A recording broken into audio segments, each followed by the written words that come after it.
네, 안녕하세요. 인천재능대학교의 김진영입니다. 제가 오늘 여러분들과 같이 그 AI에 준비된 인재는 어떻게 키워야 되는가 하는 대화를 가지고 얘기를 하려고 합니다. 네, 이미 우리 그 삶에는 인공지능이 많이 와 있습니다. 오늘 제가 몇 가지 사례를 한번 같이 살펴보기로 하겠습니다. 여러분이 이제 스마트폰으로 택시를 부르면은 택시가 오는데 온 택시를 보니까 운전수가 없어요. 자율주행 택시예요. 이것이 저 만화 같은 얘기인데 이게 이미 미국이나 중국에서는 실용화가 됐습니다. 중국에는 벌써 뭐 7개 도시에서 이런 서비스가 된다고 그럽니다. 드론 택시를 지금 만들겠다 그래요. 인천공항에 내려가지고 인천서 서울까지 들어오는데 시간이 일본에서 오는 것보다 인천공항에서 서울까지 오는 게 더 시간 걸린다 그러잖아요. 그러니까 거기서부터 드론에 사람을 태워서 잠실까지 가는 그런 노선을 좀 준비를 하고 있습니다. 아무래도 떨어지면 위험할 수가 있으니까 그 한강을 통해서 가는 거를 지금 준비를 하고 있습니다. 시범도 한번 했었어요. 종업원이 없는 점포. 그렇죠? 요 점포에는 들어가서 물건을 갖고 나오면 됩니다. 근데 이 점포가 그냥 물건을 공짜로 주는 거는 아니죠. 그러니까 누가 와서 어떤 물건을 가져갔다라는 거를 다 인공지능이 알고 있어요. 마음이 변해서 들었던 물건을 다시 놓고 가면은 그렇다는 것까지 다 알고 그 값을 빼주기도 하고 이런 식으로 지금 하는 그런 점포가 몇 년 전에 미국에서 생겼는데 거의 똑같은 기술을 가지고 우리나라에서도 이런 종업원이 없는 점포가 만들어졌습니다. 이런 점포들이 생기면은 일자리가 많이 없어지겠죠. 근데 걱정이 됩니다. 요즘에 인공지능이 글을 아주 잘 써요. 영어만 잘하는 게 아니라 한글도 굉장히 잘합니다. 우리 한국의 기업들이 노력해서 한글 글 쓰는 그런 인공지능을 만들었는데 저도 한번 그걸 이용해 봤어요. 여기 있는 거 한번 잘 보십시오. 저기 무슨 얘기냐 하면은 이제 카이스트에 있던 김진영 교수가 왜 전문대학 총장으로 갔는가 하는 게 아마 이상했던 모양이에요. 그래서 기자들이 계속 묻더라고요. 그래서 그 묻은 거를 제가 인공지능한테 입력을 했더니 인공지능이 지가 생각해서 내가 하고 싶은 얘기를 대답을 다 지가 만들어준 거예요. 여기 있는 문장 보십시오. 굉장히 수려하지 않아요? 총장님이 강조하는 AI 인재란 건 무엇입니까? 이런 거를 기자가 묻는 것처럼 인공지능이 묻고, 그 다음에 내가 얘기했다고 생각하는 것처럼 AI 시대는 기존의 시대와 다르고 어쩌고 저쩌고 하는 이런 거를 인공지능이 만들어낸 거예요. 여러분 조심해야 될 것은 저 문장은 굉장히 수려하지 않습니까? 근데 그 내용은 제가 한 게 아닙니다. 인공지능이 만들어낸 거예요. 그러니까 그 내용은 틀릴 수가 있죠. 그러니까 인공지능이 지금 그렇다라는 걸 잘 아시죠. 기술적으로는 굉장히 우수한데 그 사실은 틀릴 수도 있다는 것을 여러분이 한번 이해해 주시면 감사하겠습니다. 인공지능이 그 사진을 보고 사진에 어떤 일이 벌어지고 있다 하는 거를 설명을 할 수가 있어요. 영어로 된 거는 저기 있는 것처럼 야구 선수가 이렇게 방망이를 들고 기다리고 있고 심판이 쭈그리고 있다라는 설명을 하는 거를 우리 인공지능 연구원에서도 똑같이 그런 기술을 이용해서 해봤습니다. 그랬더니 저 사진을 보여주니까 그 언덕에서 많은 사람들이 오토바이를 타고 내려온다. 그런 식으로 설명을 하네요. 또 제가 야구 오는 사진을 보여주고 인공지능이 어떻게 설명하는가 하고 봤더니 맨 처음에는 저걸 보고 인공지능이 아저씨가 야구를 합니다. 그렇게 설명을 하는 거예요. 그래서 우리 연구원을 불러가지고 이 아저씨가 보통 아저씨가 아니지 않느냐. 그러니까 얼굴 인식하고 연결을 해서 좀 제대로 해보자 그랬더니 그 다음날 해왔더라고요. 그래서 이거 사진을 보여주니까 문재인 대통령이 야구를 하고 있습니다. 이런 식으로 얼굴 인식하고 연결해서 사진에서 일어나는 상황을 인공지능이 설명을 합니다. 이런 식으로 지금 능력들이 있어요. 또 반대로 문장을 주고 이것에 해당하는 그림을 한번 그려봐라. 이게 거꾸로 할 수도 있습니다. 여기 있는 것처럼 야, 그 아바카도 모양의 그 안락 의자를 한번 만들어봐라 라고 했더니 이놈이 인공지능이 아바카도 어떻게 생겼어요? 겉에는 아주 새파란 짙은 녹색이고 간에는 우리가 먹는 거는 연한 녹색이고 씨앗은 노랗지 않습니까? 그래서 그것을 오브제로 해가지고 안락 의자를 만든 거예요. 여기 보시는 것 같이 여러 가지 종류의 안락 의자를 만들었어요. 이런 거 어떻습니까? 라고 얘기를 하는 거예요. 마찬가지로 야, 우주에서 고양이와 농구를 우주하고 고양이하고 농구하고 전혀 연결될 것 같지 않은 그런 세 가지 주제를 주고 야, 이걸로 가지고 그림을 한번 그려봐라 그랬더니 여기 보시는 바와 같이 우주에서 우주인들이 고양이와 같이 농구하는 그런 사진을 만들었네요. 그다음 여기 뭐 그 귀신같이 생긴 국그릇 그랬더니 저기 귀신 같습니까? 이런 거를 저 인공지능이 막 만들어내는 겁니다. 이제는 그림을 그릴 때 인공지능으로 한번 야, 네가 한번 생각해서 그려봐라, 만들어봐라 한 다음에 그게 멋있으면은 화가가 또 차하면 되는 이런 식으로 우리가 예술 작품을 만들 수가 있습니다. 지금까지 봤던 그런 게 이제 그 언어를 학습시키는 그런 기능인데요. 그 기능을 컴퓨터 언어를 학습을 시키니까 인공지능이 코딩을 지가 하는 거예요. 그래서 코딩대에 나갔어요. 나가가지고 뭐 한 중간 정도 했더라고. 뭐 아주 우수한 성적은 못 냈는데 원래 코딩대에 나가는 사람은 코딩 잘하는 사람들만 나가는 거 아니에요. 그 중에서 중간 정도 했다는 거는 이거 보통 수준이 아닙니다.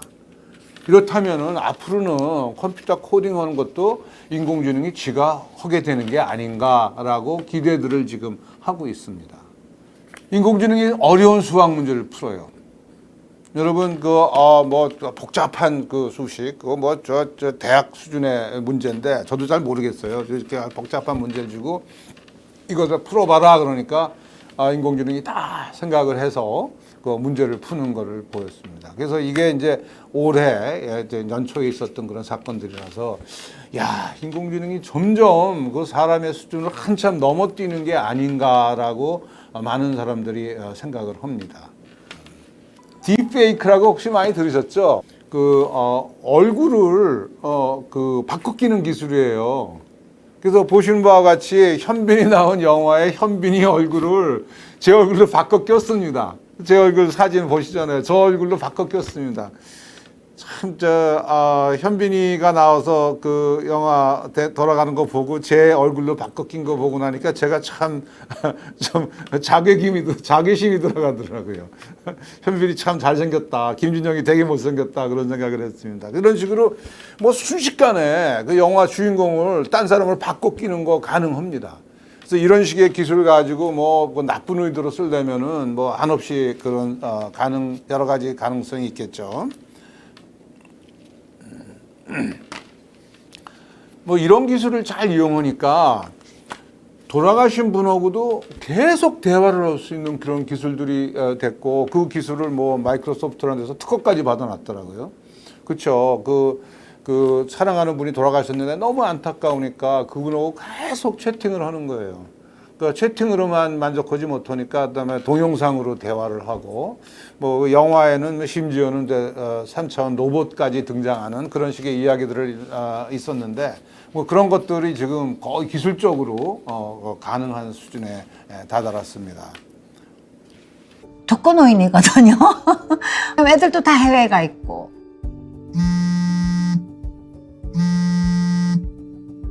안녕하세요, 손숙님. 안부 확인차 네이버에서 전화드렸습니다. 어떤 일을 하시는지 여쭤봐도 될까요? 나는 연극을 하고 있어요. 연극 배우예요. 일하신 지는 얼마나 되셨어요? 내가 나이가 많아요. 그래서 내년이면 60주년, 60년간 연극했어요. 예, 보시는 바와 같이 그 클로바 케어콜이라는 그 인공지능 프로그램이 독거노인과 대화를 하는 장면입니다. 근데 옛날에는 그냥 일상적인 얘기, 오늘 날씨가 좋습니다. 지금 뭐 하세요? 뭐 이런 식으로 누구하고나 할 수 있는 얘기만 하는 그런 식의 대화밖에 안 됐는데, 이 클로바 케어콜은 아주 자연스럽게 그 대상자의 상황을 이해를 해서 그분과의 대화를 하는 거예요. 그래서 한 예를 들어서 손주 이름이 뭐 영주고 손주가 뭐 발레를 좋아한다 그러면 발레 얘기도 같이 해주고 손주가 오늘 뭐 학교에서 뭐 대회 나가서 상 받으셨다며요. 뭐 이런 식의 대화를 할 수 있는 그런 식의 것이 지금 이제 개인화된 그런 식의 챗봇이 일상화가 되어가는 그런 상황입니다. 요즘 이제 인공지능이 그 로봇과 이게 결합됨으로써 로봇이 엄청난 일을 합니다. 단순하게 뭐 공장 기계만 조립하는 게 아니라 우리 일상생활을 도와주는 역할 이런 것을 다 하는 그런 로봇들이 됐고, 특히 이제 요즘에 강아지 로봇이 아주 인기인데 강아지처럼 생긴 로봇이 이게 협동 작업을 해요. 혼자 이러는 게 아니라 여러 강아지 로봇이 같이 일을 하는 이런 식의 상황을 연출하는데 아주 놀랍습니다. 특히 이제 이게 그 전기로 작동을 하는데 뭐 그 전기가 모자라면은 그 벽에 가서 소켓에 꽂아가지고 전기 충전도 하고, 그 다음에 자기 동료가 전기가 모자라면은 자기 전기를 나눠주기도 그렇습니다. 그러니까 뭐 수혈하는 것처럼 뭐 그런 식의 그 상상을 할 수 있는 그런 식으로 로봇들이 우리 생활 주변에 와서 우리가 아주 밀착돼서 그런 활동을 할 수 있는 그런 식으로 좀 발전을 하고 있습니다. 예, 지금 제가 말씀드린 것 같이 이렇게 아주 거창한, 아주 듣기만 해도 그냥 놀라운 그것만 인공지능이냐? 제가 그것이 아니다라는 얘기를 말씀드리려고 아주 간단한 인공지능도 몇 개 소개해 드리려고 그래요. 여기 있는 인공지능은 그 잡초하고 잡초 아닌 거하고 작물하고 구분하는 인공지능입니다. 요 간단한 능력만 있는데도 불구하고 이것의 그 경제적 효과는 굉장히 크지 않습니까? 이 광활한 농장에서 잡초 뽑고 뭐 작물에 비료 뿌리고 그러는 게 얼마나 어려운 작업이에요. 그런 것이 다 자동화가 가능한 겁니다. 그러니까 이런 식으로 인공지능을 이용해서 보고 아는 거, 그 부분만 자동화하고 그 다음 나머지 부분은 전통적인 방법으로 작동을 시키게 하는 뭐 이런 식의 것이 경제적인 효과를 많이 주는 거 아니겠습니까? 마찬가지로 뷰티텍, 아름답게 하는 텍의 그 기술에서도 인공지능이 많이 쓰이고 있는데 요즘에는 이런 게 있다 그래요. 저희 학교 교수님이 알려주신 건데 아침에 일어나서 스마트폰을 딱 내 사진을 찍으면은 인공지능이 오늘 날씨가 좀 굽고 그랬으니까 화장은 어떤 식으로 하는 게 좋습니다. 어떤 색조로 하는 게 좋습니다. 그래가지고 화장품까지 제안을 해준다 그럽니다. 뭐 그리고 뭐 두피 그 분석을 통해서 어떤 식으로 치료받는 게 좋겠습니다라는 걸 얘기해주는 이런 식으로 이제는 우리 일상생활에서 우리가 하는 그 업무도 인공지능이 많이 도와주고 있습니다. 네, 요것은 어떤 분들은 야 이것도 인공지능이냐 이런 분도 계실 것 같은데 우주선을 쏠 때 부스터에다 실어서 이제 우주선을 날리잖아요. 근데 보통 지금까지는 그 부스터를 바다에 던져버렸는데 여기 스페이스 X라는 회사가 이것을 닫아서 재사용을 하는 겁니다. 벌써 그래서 12번에 걸쳐서 받아서 재사용을 했다고 그래요. 그런 식으로 우리가 사람이 만약에 그 옆에 있었으면 어떻게 다 할 수 있었을 거예요. 부스터를 다시 받아내기 위해서 부스터가 꽝 떨어지지 않도록 살짝 내려앉도록 하는 그런 것이 가능했을 텐데 그렇게 하는 작업을 인공지능이 다시 컴퓨터 시스템이 다 알아서 옆에서 해줘서 부스터를 다시 받아낼 수 있게 만들어 줬습니다. 이런 것을 다 인공지능이라고 언론에서들 얘기하거든요. 근데 과연 인공지능이 뭐냐? 인공지능은 교과서에는 이렇게 써 있어요. 기계로 하여금 지능적 행동을 하게 하는 행동이다, 이렇게 기술이다 이렇게 돼 있는데 이거를 우리가 이해하려면 두 가지를 이해해야 되겠죠. 하나가 지능적 행동이 뭐냐? 지능적 행동이란 거는 보고 듣고 생각해서 결정하고 뭐 모르면 배우고 이러는 것을 지능적 행동이라고 그러고요. 그래서 이거를 처리하게 되는 기계는 뭐냐? 컴퓨터를 얘기하는 거예요. 다시 말하면은 인공지능이란 컴퓨터를 이용해서 지능적인 행동을, 그러니까 보고 듣고 말하고 의사결정하는 거를 자동화하는 기술이다, 이렇게 우리가 이해하면 되겠습니다. 이런 기술은 뭐 굉장히 여러 군데서 많이 쓰이고 있어요. 우리가 그 전기가 발명된 이후에 산업이 완전히 바뀌고 우리 생활이 바뀌었지 않습니까? 우리 뭐 밤에 전기불 켜놓고 다들 이러고 그러잖아요. 뭐 예전에는 그런 일이 있을 수가 없잖아요. 이런 거 마찬가지로 인공지능이 나타남으로써 산업이 다 바뀌고 굉장히 많은 변화가 올 거다라고 생각합니다. 그래서 이제 그 모든 나라에서 야 인공지능 잘해야 돼, 인공지능 잘해야 돼. 그리고 국가 간에 경쟁하는 나라는 서로 싸움해가면서 지금 인공지능을 열심히 개발을 하려고 그러고 있습니다. 인공지능은 컴퓨터를 하여금 어떤 업무를 하도록 하는 기술이기 때문에 소프트웨어 기술이에요. 큰 틀에서. 그래서 그 소프트웨어 기술이라고 할 수 있는데 인공지능을 만드는 기술은 크게 세 가지가 있어요. 하나는 사람이 다 만들어서 컴퓨터에다 넣어주는 겁니다. 전통적인 방법이에요. 두 번째는 데이터만 많이 모아서 보여주면은 인공지능이 알아서 이거는 이거구나 저건 저거구나 하고 지가 스스로 학습에 의해서 의사결정을 하는 그런 방법입니다. 두 번째 거 굉장히 멋있죠. 스스로 배운다는 게 인공지능의 굉장히 중요한 요소 중에 하나입니다. 그다음에 세 번째는 데이터 없더라도 시행착오를 거쳐가면서 한번 해보고 되면은 배우고 안 되면은 이거 이러면 안 되는구나 또 배우고 이런 것들이 우리 동물이나 사람이 세상을 살아가면서 배우는 방법 아니겠습니까? 그래서 이런 방법으로 지금 인공지능의 기술이 크게 발전하고 있는데 보통 학자들이 사람이 만들어서 이렇게 어떤 소프트웨어를 만들고 그 다음에 그것이 지능적으로 행동하도록 하는 거는 보통 소프트웨어 1.0이라고 그렇게 얘기를 하고요. 기계 학습을 통해서 데이터만 보여주면은 알아서 막 지가 배워서 아주 어려운 일도 할 수 있게 만드는 거를 소프트웨어 2.0이라고 그럽니다.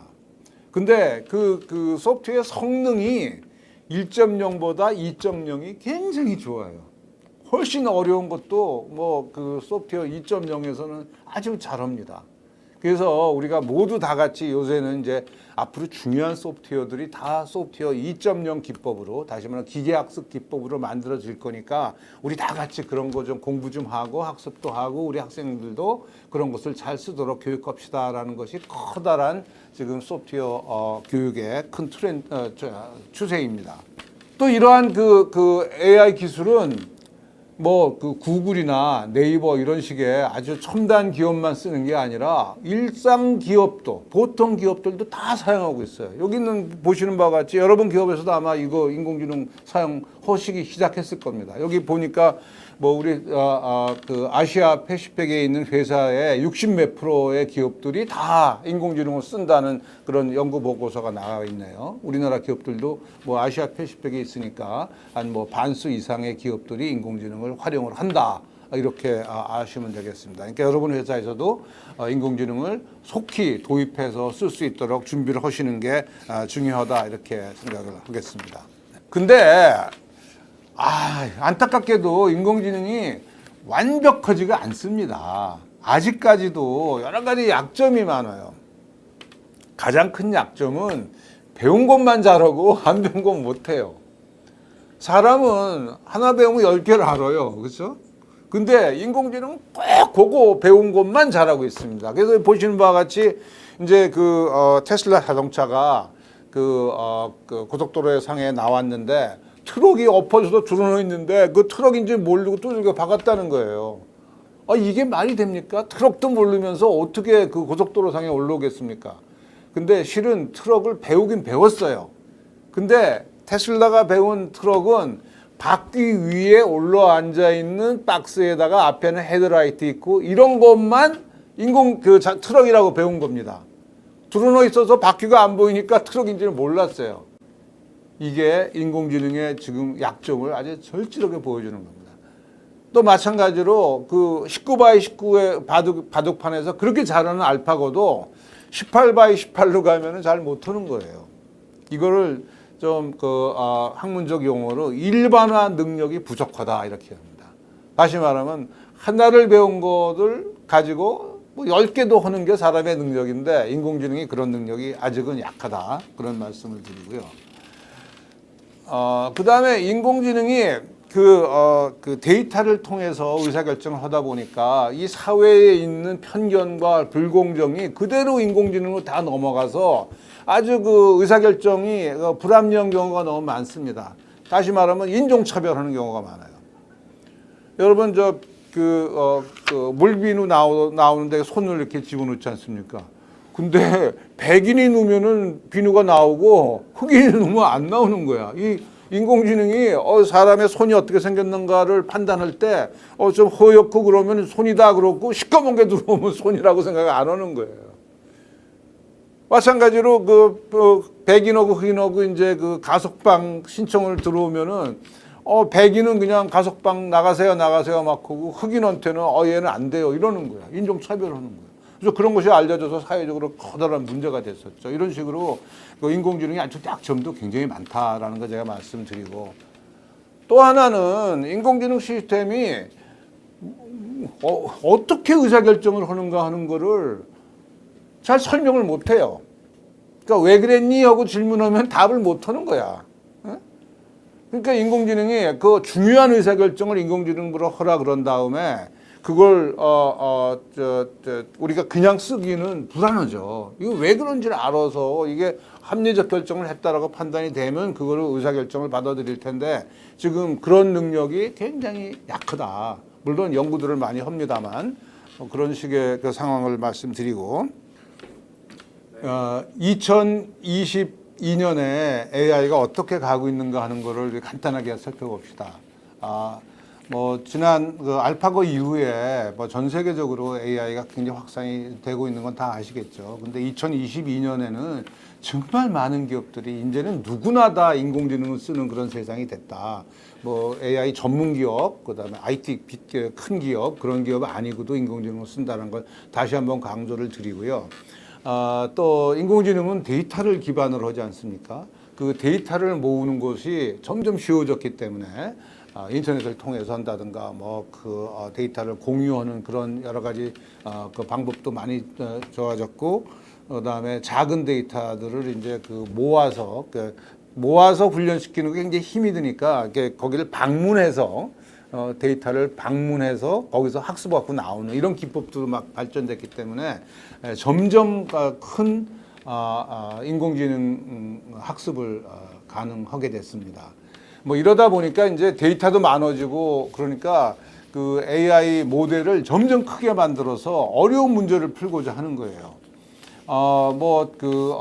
구글에서 이만한 큰 걸 만들었다 그러면 그 다음 달에는 이제 페이스북이 더 큰 거 만들고 이런 식으로 중국이 나타나서 더 큰 모델을 만들고 이런 식으로 막 경쟁을 하는데 거기에 우리나라 기업들도 아주 잘하고 있습니다. LG에서도 커다란 대용량 AI 연구들 잘하고 있고, 우리 네이버에서도 한국어를 기반으로 하는 그런 식의 인공지능을 굉장히 잘 만들고 있습니다. 그 다음에 이런 거는 아마 여러분 기업들이 인공지능을 전문으로 하지 않으면은 남의 얘기 같이 들릴 겁니다. 엄청난 양의 컴퓨팅이 필요한 그런 것을 중견기업에서 하라는 게 말이 안 되지 않습니까? 근데 여러분 회사에게도 딱 귀에 솔깃한 얘기가 있는데 그게 뭐냐면은 이제는 인공지능을 만드는데 코딩을 많이 하거나 아니면 코딩을 전문가가 코딩을 해야만 되는 그런 세상이 아니고요. 코딩을 조금 해도 되고 심지어는 코딩을 안 해도 인공지능 시스템을 만드는 그런 기법들이 너무 일상화가 되고 있습니다. 그래서 그 얘기를 제가 지금부터 좀 강조를 해서 말씀을 드리겠습니다. 우리나라가 얼마나 인공지능을 잘하는지 관심 있지 않으세요? 우리나라 굉장히 잘합니다. 여기 한 외국 기업이 연구소가 우리나라가 전 세계에서 5위를 하고 있다 이렇게 얘기를 하네요. 인공지능에. 그 전 2019년에 나온 자료 보니까 8등이었는데 2021년에는 5등이 됐어요. 근데 1등, 2등 빼고는 거의 다 비슷해요. 그래서 그 5등이나 8등이나 고부고부인데 어떻든 간에 우리가 세계에서 한 5번째 정도의 인공지능 선진국이다라고 우리가 생각하는 건 굉장히 기분이 좋은 일이죠. 그리고 어느 분야에서 잘하는가. 근데 여기 보시는 바와 같이 뭐 인력이나 연구 같은 거는 좀 약하지만 우리가 개발 같은 거는 굉장히 잘합니다. 그거 우리 여러분 기업들한테는 좋은 얘기입니다. 우리가 인공지능 기술을 이용해서 뭐 연구하는 게 목적이 아니잖아요. 그걸 이용해서 우리가 우리 기업에서 하는 어떤 그 사업에 활용을 해서 이익을 내고 뭐 이러는 게 중요한 거 아니겠습니까? 그런 거는 우리나라가 굉장히 잘한다는 얘기예요. 그래서 그런 능력이 있다는 거 말씀드리고, 뭐 그 인공지능을 둘러싸고 있는 소프트웨어 산업 전체, 그것은 뭐 글로벌로 한 10위 정도 하는 게 아닌가 이렇게 그 평가가 되고 있습니다. 그래서 이러한 그 큰 추세 하에서 우리 인력들을 어떻게 양성해야 되는가 하는 얘기를 좀 제가 여러분과 나누겠습니다. 그 4차 산업혁명 시대고요. 인공지능에 준비된 인재가 양성돼야 됩니다. 뭐 우리나라에서도 그 디지털 인재 100만 양성하겠다고 문재인 정부가 발표를 했고요. 그래서 거기에 따라 맞춰서 교육부, 과기정통부, 산업부 여러 부처들이 모여서 지금 같이 그 인재 양성을 위한 노력을 힘을 합치고 있습니다. 인공지능이 학생은 인공지능을 어떻게 배워야 되는가?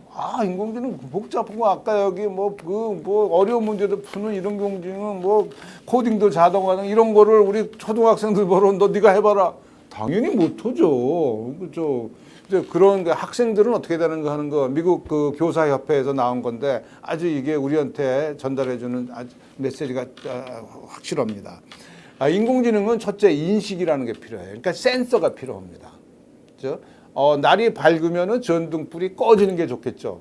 그런 그 스마트 가로등이면 좋겠죠. 뭐 그런 식의 것이 그 센서가 해주는 일 아니겠습니까? 그런 그 능력이 있어야 되고 두 번째는 그 센싱한 거를 인식한 거를 어떤 식으로 표현을 하고 그거를 판단을 해서 컴퓨터가 작동하도록 만들어주는 거예요. 그것이 중요한 겁니다. 세 번째는 데이터가 있으면 데이터로부터 학습을 할 수가 있어요. 그 다음에 사람과 작용을 하려면은 뭐 굉장히 다양한 지식이 필요하다. 이 부분이 굉장히 어려운 거죠. 사람이 굉장히 그 지식의 종류도 많고 그 지식의 깊이도 많기 때문에 사람처럼 만드는 인공지능은 아직은 그게 쉽지 않다. 이것을 이해하는 게 좋을 것 같고 그 다음에 마지막으로 사회적으로 인공지능을 잘 쓰면 큰 도움이 되지만 잘못 쓰면은 큰 죄악이 된다. 아주 어려움이 준다. 뭐 그런 측면을 가리키라고 미국 그 교사협회에서 굉장히 강조하고 있습니다. 우리 나라에도 이런 식의 교육을 해야 된다고 생각하고요. 인공지능에 준비된 사람 이런 사람을 우리가 만들어야 되는데.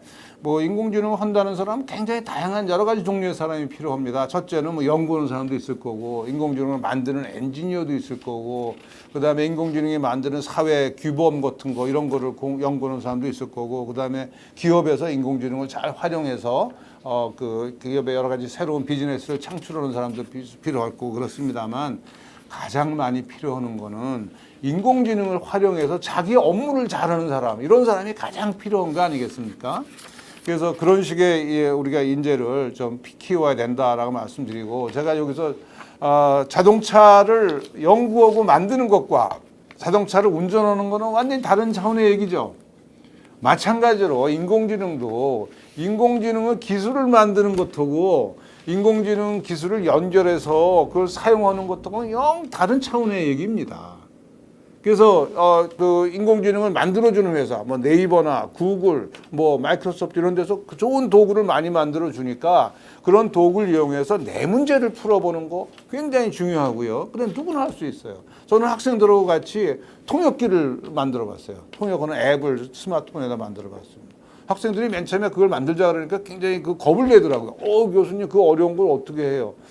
그렇죠. 통역이라는 게 세 가지 기능이죠. 음성 인식해야 되고 번역해야 되고 소리 내야 되는 거 아닙니까?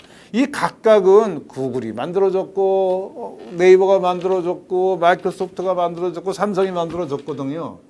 우리가 하는 건 뭐예요? 그걸 연결만 해주면 되는 거거든요. 그건 누구나 할 수 있는 거죠. 굉장히 쉽게 하는 거죠. 우리 학생들하고 했더니 뭐 몇 시간 만에 저런 걸 다 만들더라고요. 그래서 만들어 놓은 인공지능을 연결해서 사용하는 능력, 이게 굉장히 중요합니다. 여러분 회사에서도 이제는 인공지능을 만들자고 덤벼드는 것보다는 이미 만들어진 인공지능을 잘 사용하는 게 굉장히 중요하다는 걸 다시 한번 강조드리고, 또 우리나라에서는 네이버가 한국어를 기반으로 해서 아주 좋은 도구를 많이 만들어 놨어요. 그걸 갖다 API라고 그러죠. 어플리케이션 프로그램 인터페이스. 그러니까 네이버가 만든 거를 내가 쓸 수 있는 사용하는 방법, 그거를 공개해 놓은 겁니다. 그걸 갖다 쓰시면 되는 거예요. 그래서 또 꼭 그쪽 인공지능, 그러니까 음성 인식하는 거, 그다음에 여러 가지 문자 인식하는 거, 인공지능 냄새가 나는 많은 그런 API도 있지만, 지도에 관한 API도 있고 그렇거든요. 그래서 그런 거 다 엮어가지고 뭘 만드시는 거는 여러분이 하시면 되는 겁니다. 그래서 그런 거를 이제 연결해서 만드는 거에 여기 네이버가 만든 여러 가지 사례를 만들었는데, 챗봇과 개인화된 대화를 한다든가, 그 다음에 책을 읽어주는 램프인데 이게 그 밑에 책을 딱 갖다 놓으면 이게 줄줄줄 읽어주는 거예요. 얼마나 멋있습니까? 그 다음에 독해력 문제를 출제를 자동적으로 해주는 거예요. 이런 식의 굉장히 어려운 문제 같은 건데, 실은 그거를 인공지능을 만들어놓은 기술을 이용해서 사용 어떻게 쓸 건가 하는 것만 그 문제를 갖고 있는 분들이 만드시면 되니까, 여러분들도 이제는 인공지능의 음성 인식을 어떻게 한다, 그런 거 공부할 필요가 없어요. 된다고 생각하시고 그거를 써서 내 문제에서 음성 인식을 어떻게 쓸까 하는 것만 고민하시면 됩니다. 그런 세상이 지금 왔다는 것을 제가 말씀드리고, 그런 식으로 좀 인공지능을 활용하시면 됩니다. 인공지능 시대에는 자동화가 많이 되다 보니까 사람은 배제되고 알고리즘이 결정하는 그런 세대로 가고 있습니다. 채용을 할 때 합격 여부를 인공지능이 결정하기도 하고, 심지어는 어느 나라에서는 재판하는데 인공지능이 나타나서 이 사람 얼마짜리 벌금입니다, 이런 식의 한다고 그럽니다. 그래서 우리가 참 사람은 참 소외되는 게 아닌가 이런 걱정을 하고도 합니다만, 제가 아까 말씀드렸듯이 인공지능이 아직 완벽하지가 않거든요. 그러니까 인공지능이 잘하는 거는 인공지능으로 도와달라 그러고, 그 전체를 아우르는 거는 우리 사람이 해야 되는 거예요. 그래서 인공지능과 사람이 한 팀이 돼서 또 문제를 푸는 거, 이게 굉장히 중요하다. 다시 한번 강조드리고, 사람이 잘하는 거 굉장히 많아요. 인공지능이 잘하는 것만 지금 언론에 자꾸 부각되는데, 사람이 잘하는 게 너무나 많습니다. 소통한다든가, 공감하는 능력이라든가, 그 다음에 상식적으로 판단한다든가, 그 다음에 종합해서 이게 결론을 내는 거, 그 다음에 여러 가지 업무를 동시에 이것도 하면서 이것도 한쪽에서 요리하면서 음악 듣고 전화 받고 그런 거 다 하는 거, 이런 거는 지금 인공지능이 잘 못해요. 그러니까 그런 식의 여러 가지 능력들을 종합해서 문제를 푸는 거, 그게 굉장히 중요하다고 다시 한번 강조드리고, 이런 상황에서도 하여간 새로운 일자리는 계속 생긴다. 그러니까 너무 일부에서 인공지능이 나타나면 일자리가 없어져서 어려운 세상이 될 거다, 이런 건 너무 과장된 게 아닌가 생각하고, 인공지능을 잘 활용해서 자기의 능력을 늘크면은 누가 그런 사람을 안 쓰겠습니까? 그래서 새로운 일자리는 충분히 생기는 거니까 우리 다 같이 인공지능을 좀 잘 알면 되겠죠. 근데 그 새로운 일자리가 어디서 생기는가 하는 거는 우리 한번 신경 써봐야 되지 않겠습니까? 주로 이제 컴퓨터를 잘 활용하는 부분, 이런 쪽에서는 굉장히 많은 일자리가 생긴다라는 것이 여러 가지 보고서에 나와 있으니까, 우리 다 같이 인공지능이나 컴퓨터를 잘 쓰는 기술 같은 것을 활용할 필요가 있습니다. 근데 하여간 안타깝게도 우리나라는 초중고등학교에서 그 컴퓨터를 잘 안 가르쳤어요. 지금도 좀 너무나 작은 시간만 합니다. 미국의 어린이는 우리의 어린이보다 한 10배 정도 더 컴퓨터를 배우거든요. 그러니까 그 사람들은 자연스럽게 이제 코딩도 하고 컴퓨터 개발도 해보다가 인공지능을 자연스럽게 접하면서 아주 그 높은 수준의 인공지능을 활용한 능력이 있는데 우리는 지금 뭐 그 코딩도 제대로 못하니까 인공지능을 잘 활용할 수 있는 능력이 없는 거죠. 그래서 다행히도 근데 이번에 문재인 정부에서 하여간 디지털 인재 100만을 양성하겠다. 뭐 그렇게 선언을 하면서 소중고등학교에서 코딩 교육도 강화하고 대학에서도 모든 전공 불문 모든 학생들이 이제 인공지능을 활용할 수 있도록 교육을 시키고 특히 이제 선생님들을 인공지능을 잘 교육시켜서 그분들이 인공지능을 이용해서 교육을 할 수 있도록 하겠다. 뭐 그런 계획을 갖고 있습니다. 아주 바람직하다고 생각합니다. 이런 식으로 우리가 준비를 잘 하면은 뭐 그 실업 문제, 청년 실업 문제 같은 거는 극복할 수 있다고 저는 생각이 됩니다. 소프트웨어를 개발하는 능력, 이게 이제 인공지능의 핵심 능력인데 소프트웨어를 개발하는 것이 점점 복잡해지거든요. 그러니까 아무리 전문가라고 하더라도 모든 분야에서 뭐 바닥서부터 끝까지 혼자 다 하는 거는 거의 불가능해요. 그러니까 이제 요즘에는 소프트웨어를 개발하는 방법을 이용해서 어떤 플랫폼이라고 그러는데 어떤 도구를 이용해서 소프트웨어를 개발을 합니다. 이렇게 되면은 좋은 점은 뭐냐면은 굉장히 빠르게 특정 분야에 아주 높은 수준의 소프트웨어를 쉽게 개발할 수가 있습니다. 뭐 단점은 뭐 내가 어떤 도구를 사용했는데 그 문제로 다른 문제를 풀겠다 그러면 잘 안 풀려요. 그러니까 내가 풀고자 하는 문제를 잘 알면은 그거 필요한 도구를 이용해서 문제를 잘 풀면은 좋은데 내가 범용성 있게 문제를 풀어보겠다 하면은 잘 안 풀리는 게 약점이긴 하지만 요즘에는 그런 도구를 이용해서 코딩도 조금밖에 안 하고 심지어는 코딩을 하지 않고도 문제를 푸는 뭐 그런 식으로 소프트웨어를 개발하는 방법론이 각광을 받고 있고 기계학습에서도 뭐 마찬가지입니다. 그런 식으로 기계학습 기법도 도구를 이용해서 간단히 해결하는 것이 지금 상당한 수준에 올라가 있습니다. 그래서 이런 식의 교육을 하는 거는 저는 플랫폼 기반 교육을 해야 된다라고 주장을 하고 모든 대학에서 이런 식으로 교육을 해야 된다라고 주장을 합니다. 그래서 뭐 플랫폼들이 점점 좋아지고 있으니까 그게 이제 표준화되고 있으니까 그걸 잘 사용하는 것이 굉장히 중요하다라고 말씀드리고 그다음에 이런 거를 교육하는 데 있어서 학생들한테 이제 흥미를 잊어버리지 않게 해야 되지 않겠습니까? 그렇게 하기 위해서 이제 지금 교육하는 방법이 대체로 이제 굉장히 이론을 많이 배우고 끝날 때쯤 돼서 한번 네가 배운 걸로 한번 뭐 만들어 봐라 이런 식의 교육들을 하는데 저는 그걸 뒤집어야 된다고 주장을 합니다. 그러니까 처음에 간단한 거지만 도구를 이용해서 만들어 보는 거예요. 아까 말씀드린 것처럼 통역하는 앱 같은 거 학생들이 뭐 음성 인식 같은 거 깊이 있게 모르면서도 통역 앱을 만들어 봤지 않습니까? 그래서 자기 스마트폰에 자기가 만든 통역 앱을 써보면서 즐거워하고 그러면서 그다음에 좀 더 깊이 있게 알고 싶으면은 음성 인식은 어떻게 하는 건가 하는 거 공부를 나중에 하는 이런 식으로 이론을 배우는 것과 개발을 하는 것하고 순서를 좀 바꾸는 게 굉장히 중요하다라고 해서 저희 학교에서는 그런 식으로 좀 교육을 시행하고 있습니다. 굉장히 성공적으로 하고 있고 학생들이 굉장히 재미나하고 있습니다. 그래서 저희 학교에서는 여러 기업의 도움으로 인공지능 특히 이제 기계학습 교육을 하고 있습니다. 뭐 인텔에서 만든 교육 프로그램을 저희가 도입을 해서 우리 모든 교수님들이 같이 가서 강사 교육을 받았어요. 그래서 모두 저도 포함해서 제가 이제 인텔 교육 강사 자격증을 땄고요. 그래서 제가 교육 시키는 학생들은 제가 이제 자격증을 줄 수 있는 인증서를 줄 수 있는 그런 능력을 받았고, 그래서 이거 전 세계적으로 이제 공통적으로 만든 거거든요. 저런 커리큘럼을. 그래서 그걸 저희가 제일 먼저 도입을 해서 좀 교육을 하고 있고, 그 다음에 이제 네이버에서도 하이퍼 클로버라는 도구를 이제 대학들한테 사용할 수 있도록 공개를 하고 있습니다. 그래서 저희에서는 네이버에서 사용한